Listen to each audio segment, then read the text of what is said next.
Hello and welcome to Mostly Minnesota Music Podcast Edition. I'm Ann Tracy and I'm here with my co-host, Heather Baker. Yes, and we are here with Evan Walton. Welcome. Hi, thanks for having me. Yeah, we're excited. We're excited to learn more about Once More Autumn. Yeah.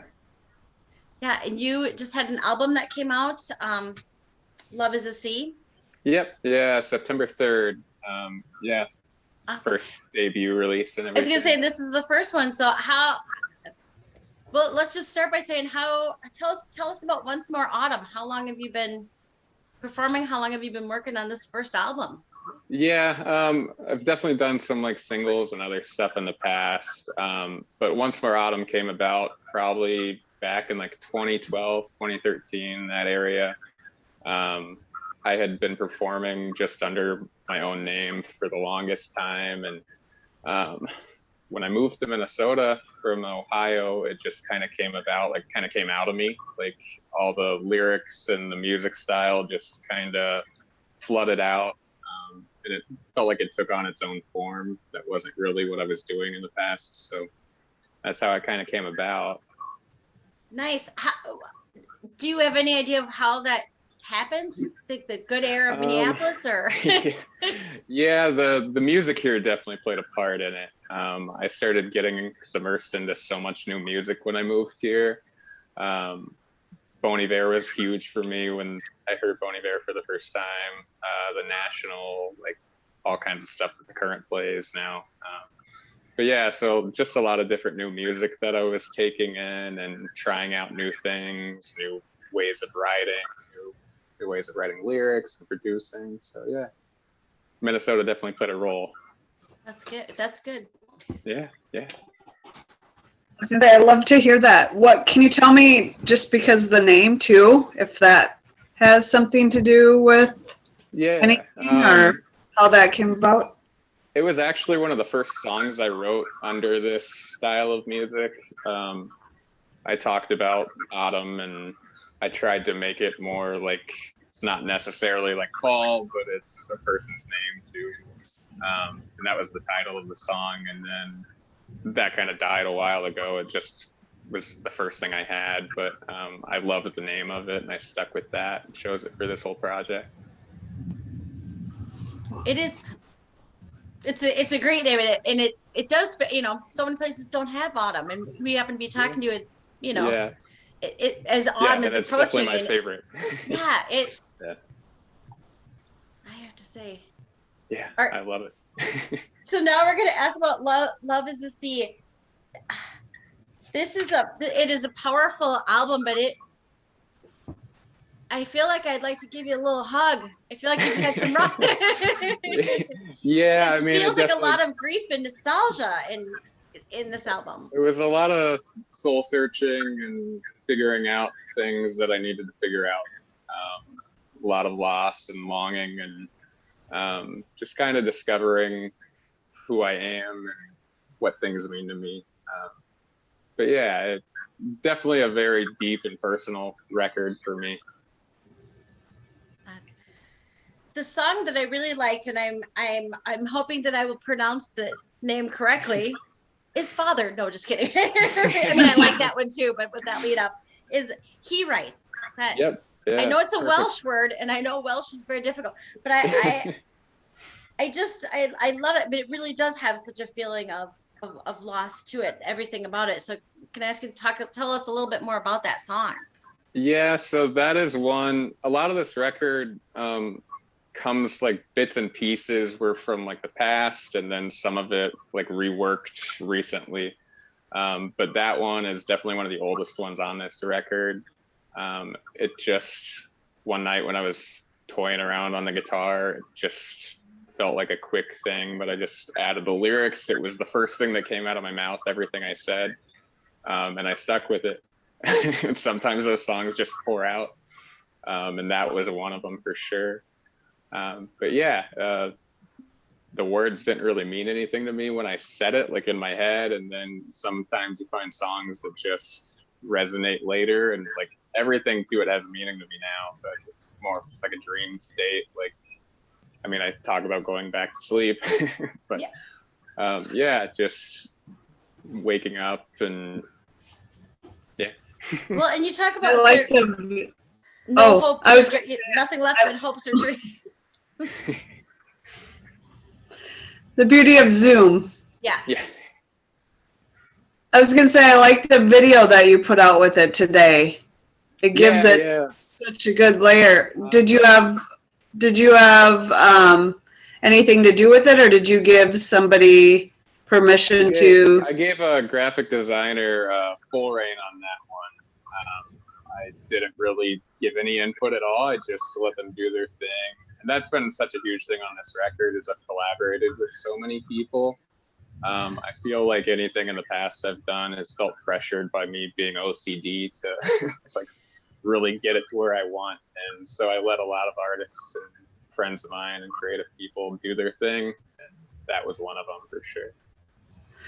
I like that it gives more of a depth to your lyrics too. It's like it's such like Ann said, personal, and it has such an emotional vibe. And with the video, it just gives it even a fuller emotional state of feeling. And I like you just said, like going to sleep, and just the whole video is just like, oh.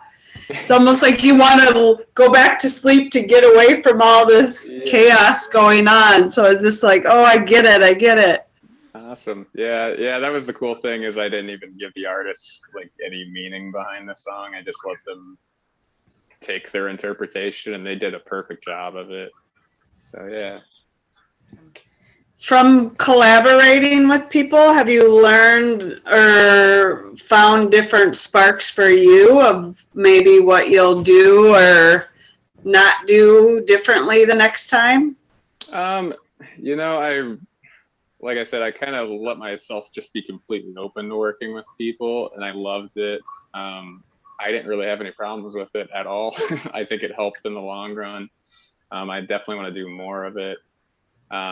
But I think it's so helpful to like take bits and pieces of other people and make that something bigger and better and more powerful.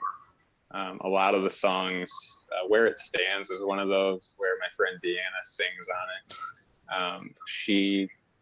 I had that song, another one of those songs that were just sitting in my back pocket for years and years, and I couldn't finish it. And I brought it to her, and she wrote that thing in a second, her part, and it just kind of came to life. And I love that song so much.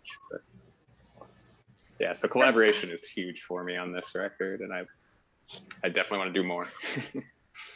Her voice is such an additive to that song, and that song feels so plaintive. And I think a woman's voice even brings that out. It's that combination between the two of you is gorgeous.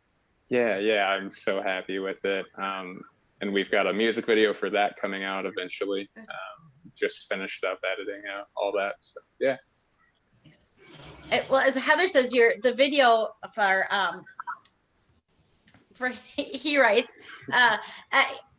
adds so much to the song, but I think for Scarlett too, that the video for that feels like a pagan ritual to me. Yeah, so that song for me is about like closing a lot of chapters and trying to get away from like your inner demons and that stuff. And my producer Ro, who I worked with on everything for this record, we were talking about wanting to do videos at the start of everything because with the COVID and the world we live in now, we weren't sure if shows were going to be an option. And so I wanted to do as many videos as I could. And Ro brought up like, just try to imagine, like, just close your eyes and imagine what that song looks to you visually. And I did exactly that. And I saw these demons behind me and just kind of following me around and just trying to escape that. Yeah. Yeah, because you work with Ro Lorenzen, who we know from Static Panic, but we also spoke with her after she was on the Me Too Minneapolis album. Yeah. And Ro and I have been working together since the start of Once More Autumn back in 2013. We met at McNally Smith. And yeah. That makes sense. Makes sense. Yeah. So Ro's been a huge help, longtime friend of mine. I don't see myself recording or having anybody else produce besides Ro at this point. But Ro's one of those people you can just give a very blank canvas to, and she will make it come to life, like exactly how you would imagine it. Yeah. Always does a good job. Yeah. Was it McNally that brought you to the cities then? No, so I was living in Dayton, Ohio most of my life, and just the economy and that kind of stuff. My parents got a job offer up here, and that brought us here. So, but I love it. So I love Minneapolis and the music scene. I actually was in the middle of high school, and I went to Purpich Center for Arts my senior year. And yeah. Nice. I have heard very good things about that school. Yeah, some visual artists who've gone there. I like in the Scarlet video too, the dancing and the movement also. Like how when you hear the song too, it just has that vibe also.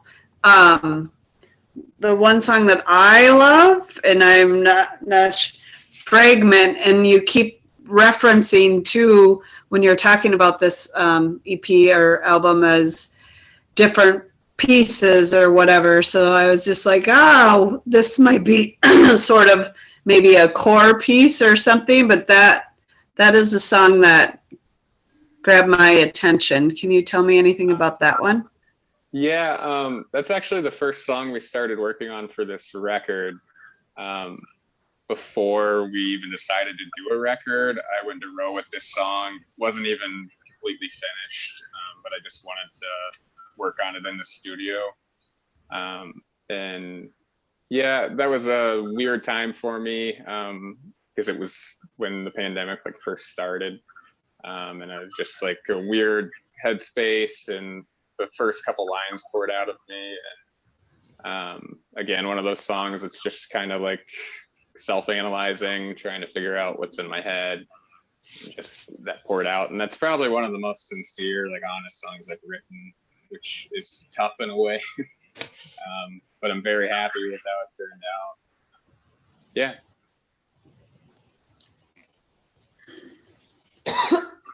Yeah, I think when you talk about breaking your own heart in a song, that's a yeah very personal. But yeah, sometimes you just question what you're doing in life and your choices and stuff, and that's one of those songs. I never thought I would put that kind of thing out there for people, but I think it has a lot of meaning that resonates with other people, and I wanted to bring that up. And, yeah. Absolutely. I think it reminds me of times in my life where I've had to take culpability for, Sure. for my part and my part in breaking my own heart or Right. whatever, it's like, yeah. It's a very, a very tender song. Very, kind of about blame. Right. Yeah. I was gonna say, yeah. We have a lot of time now to analyze every damn thing we do, so we get this. Yeah, that was the perfect timing, just going right into COVID with that. Yeah, well, but I think people can really relate to it because things have slowed down, so you do have the time to reflect and sit. Yeah, I think that's the main reason I put it out there too. When I wrote it, I was like, yeah, this isn't one of those things I really feel myself sharing with the world. But as it went through the process of finishing the writing and recording it, I realized how many other people would relate to it and not feel alone in that feeling. So yeah. Definitely. Well, and the world is a different place. We have different appetites now. And I think people I know people are looking for that, oh, I'm not alone feeling. Right. And your album brings a lot of that. A lot of that to the ground, in a good way. And as I said, I think that it's a good way. Yeah, I'm glad. Yeah. We got the last I will ask about is, because the last song that we've already hit the others, is Father. Yeah. So I mentioned Once More Autumn, the name came about like with one of the first songs I wrote. Father was probably the second one I want to say that I ever wrote. And I was still playing out as just my own name, Evan Walton. But that's one of those songs that I was lucky enough that just poured out of me, kind of like Here the words just came out of my mouth. I was lucky enough to be recording and wrote it all down quick. But yeah, it's that song comes from the point of view of like someone higher up, father, being a father and son kind of thing. Just someone that's been around trying to show different ways of living and being and seeing things. And yeah. And I used to record it and play it out like in a really folky way, and it never felt right. Like it was just an acoustic guitar. And then I went to row with it, and it turned into what it is now. Yeah, I can hear some of the I could hear what I would imagine would be some of the row influences, because there's just a little bit of, it's just a hint of techno in some of the songs, you know, just that little beat that I think gives a real, you know, like the perfect understated spice. Yeah, and it's definitely row all over that. It's like there's pieces where like I'll come back from a session and like I won't even notice it until a couple more listens, but like just little things that row adds to it that like add so much sonically. And yeah, that song definitely has row all over it. I could see that. I could see that. Yeah. It's funny to hear you talk about how the songs just come out. Do they come out based on the sound of the words or a certain phrase, or is it from a feeling from within? It kind of varies depending on the piece. And like I said, when I first moved to Minnesota, it was just that time where like it doesn't happen very often to me now, but like back then, like 5 or 6 songs just poured out of me in a week, and that never had happened to me before. But yeah, a lot of it I'll start writing something on guitar, just noodle around if something sounds cool, and I'll pick like a word or phrase and it's totally random, but I don't just like, I go with that word and then the rest kind of comes out. But yeah, I'm lucky when it happens, and it doesn't always happen, but yeah, that's why I sit on so many pieces and bring them to like Deanna or Roe to finish. It's an interesting process to go through. I mean, I think that's amazing. Yeah. I mean, I wish it would happen more, but that's the magic of it. Are there times you sit down to write too, or do you just kind of wait for the muse? I find that when it feels forced, it doesn't work right. I understand. And, yeah. So I definitely try. There's times where like, I definitely need a new song today, and then I'll sit down with a guitar and spend hours and hours and not come up with anything that I like. But I'm also my own worst enemy in that case, where I'm like so hard on the song. Like Scarlet is one of those too, where I sat on it for a couple of years and not thinking that it would ever see the light of day. And when we went into the studio with Fragments, I brought up Scarlet and reworked that a little. Now it's one of my favorite songs that I've done. So I like the song, and as we've said, I like it even more with the video. But that, I mean, it's a painful song. Yeah. That it's weird too, because the words completely changed from when I originally wrote it, and that doesn't happen often to me. Like I know I reworked it from a couple of years ago, but usually when I have like a melody or words in my head, it's hard to erase that from my mind. So I always hear it as the old version. But yeah, when we went into the studio, I completely reworked the lyrics, and the lyrics came out of me that way, magically, just flooding out. And so I kept it, and yeah. Well, I'm excited. This is when I'm like, oh, wish we could see shows. Wish we could go see play. But I am looking forward to the new video too, because I think that is an amazing way to reach people in a time where where we can't physically always. Right. Yeah, and Deanna actually, I think that song For Where It Stands gives off a vibe of longing pretty well. Deanna lives in another state completely, so that was one where like COVID, we were just sending files back and forth. So her video takes place in California, like her part of the video. Mine takes place in Minneapolis. So I'm really excited to get that one out there. Nice. Is it visually? Can you tell us Minneapolis are two different places, anyways? Yeah, we tried to. So there's a part at the end, not to spoil anything. I'm trying to sneak a little information here. Yeah. There's a part where the two kind of come together at the end.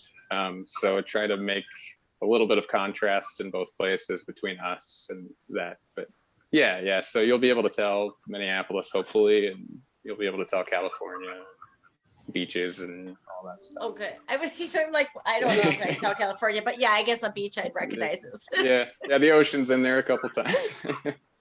I would recognize it as not Minneapolis anyways. Yeah. Not the lake. Not the river. Well, I'm in St. Paul, not the river, so everything's right. That too. That's funny.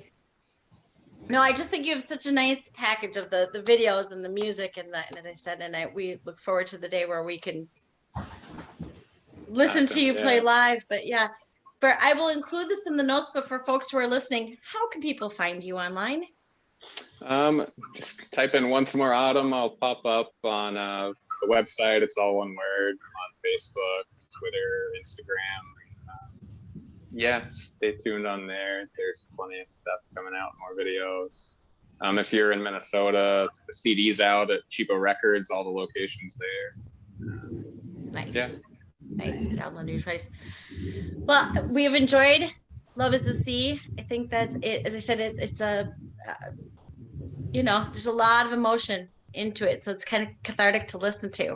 I enjoy it from that perspective. And the video is just such an additive. So Evan, thank you. Thank you so much for your time. Thank you. Thank you for having me.